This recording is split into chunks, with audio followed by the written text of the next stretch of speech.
Brought to you by KR Mangalam University. We provide you the platform to turn your dreams into reality. Give wings to your aspirations with KR Mangalam University.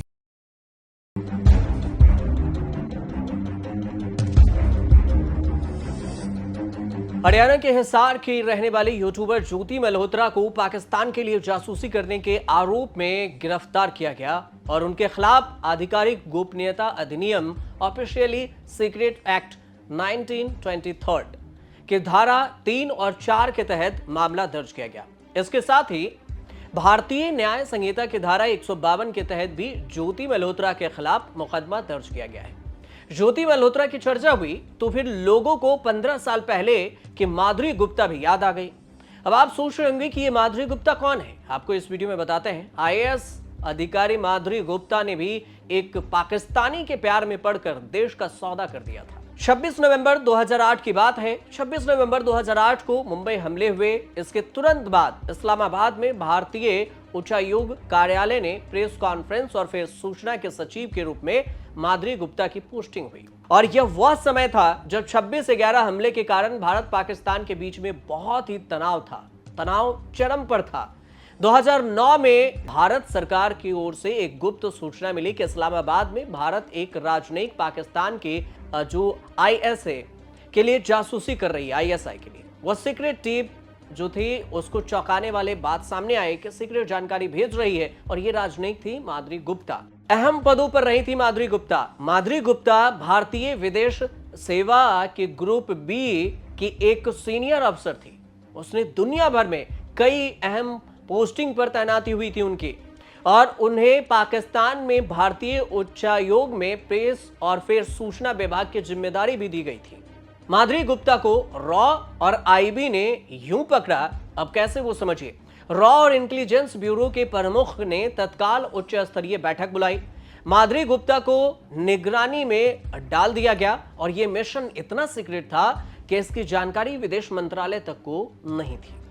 माधुरी गुप्ता को रंगे हाथ पकड़ने के लिए जाल बिछाया गया और उसे एक फेक सूचना दी गई। सूचना ये कि आखिरकार इंटेलिजेंस एजेंसियों का संदेह भी सही साबित हुआ, लेकिन माधुरी गुप्ता ने यह सूचना पाकिस्तान के खुफिया एजेंसी तक लीक कर दी।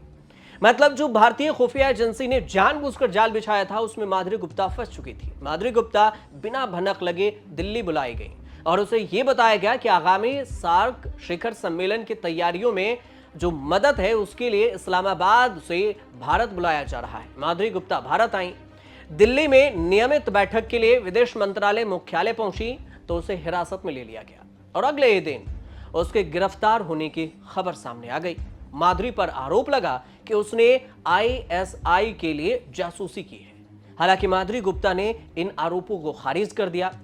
अब जांच के लिए बात थी और जांच आगे बढ़ी। जांच में यह सामने आया कि माधुरी गुप्ता हनी ट्रैप का शिकार हो गई थी। उसे पाकिस्तान के एक आईएसआई एजेंट ने प्यार में फंसाया था और उसकी उम्र थी 30 साल, जबकि माधुरी गुप्ता 52 साल की थी और अपने से आधी उम्र के लड़के के साथ माधुरी गुप्ता ने रिलेशन बनाया।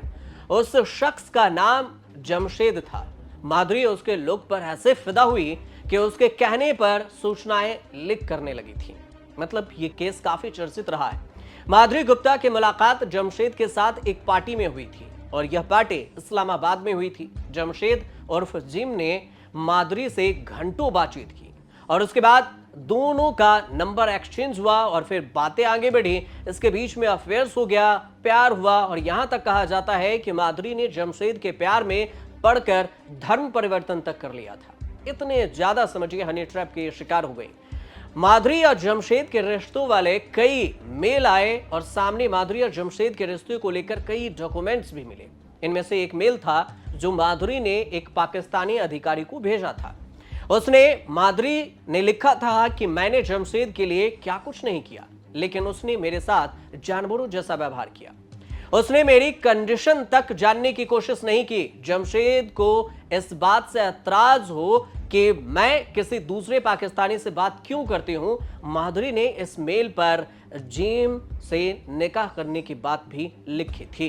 मई 2008 में निचली अदालत ने माधुरी गुप्ता को दोषी ठहराया। अतिरिक्त सत्र न्यायाधीश सिद्धार्थ शर्मा ने उसे 3 साल जेल की सजा सुनाई। सजा के खिलाफ उनकी अपील में कोविड महामारी के कारण दिल्ली हाईकोर्ट में देरी भी हुई। माधुरी गुप्ता का अगर देखें तो जन्म दिल्ली के विकासपुरी इलाके में हुआ था। जासूसी के मामले में जमानत मिलने के बाद वह अजमेर के भिवाड़ी में अकेली रह रही थी। अक्टूबर 2021 में यह बात सामने आया कि कोविड महामारी के दौरान माधुरी गुप्ता की मौत हो गई।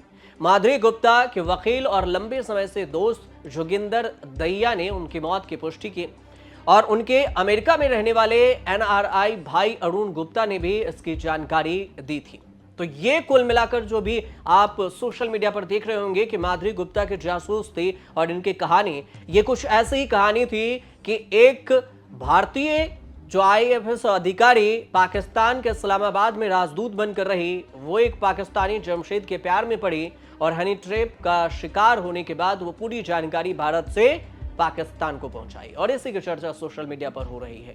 उम्मीद करते हैं कि आपको ये जानकारी सही लगी हो और पूरी जानकारी अगर अच्छी लगी हो तो आप हमारे चैनल से जुड़िए, सब्सक्राइब कीजिए, इसे शेयर कीजिए और कमेंट जरूर कीजिएगा।